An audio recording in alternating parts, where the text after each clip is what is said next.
Rajaraja Cholan had built it. मैं चोल राज्य का सैनिक हूँ, चोल प्रजा का सेवक हूँ. We had the biggest maritime naval thing in the world.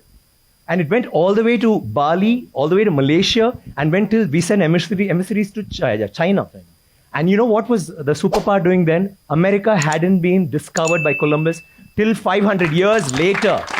England is so illustrious, but Englands were invaded by the Vikings, and the Europe was in the dark ages during the 9th century. They had nothing going on.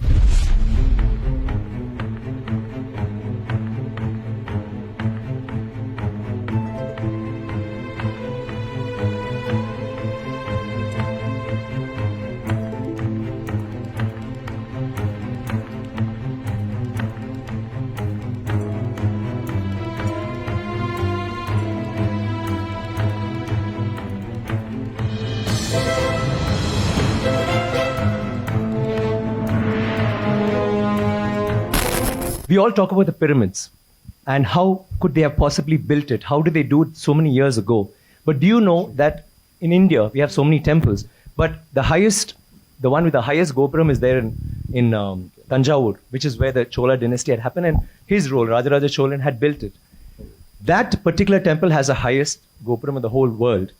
The top stone alone, it's a single stone that weighs 80 tons. 80 tons, not 1 ton or 2 tons. And how did they do it? But do we know that? We all go to the pyramids, we go see the Leaning Tower of Pisa. Someone said something very nicely. He said, we are actually appreciating a building that doesn't stand.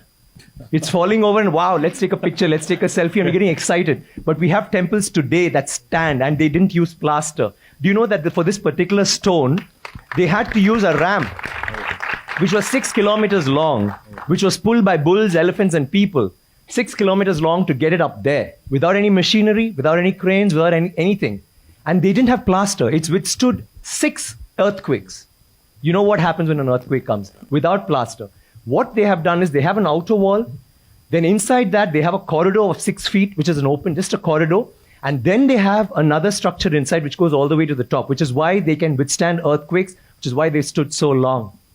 So these are all things that we need to know about. This particular king has built 5,000 dams in his time, and he's made a water management ministry in that time. He's had elections for the village leaders. He's asked them to name cities after women. Why should it only be men? Why can't it be named after a queen? And they've had hospitals, free hospitals, and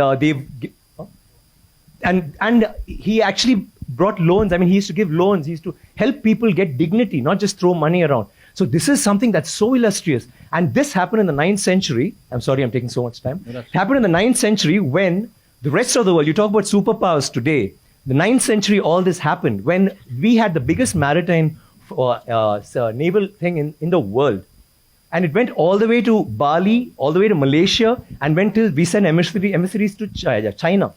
And you know what was the superpower doing then? America hadn't been discovered by Columbus till 500 years later.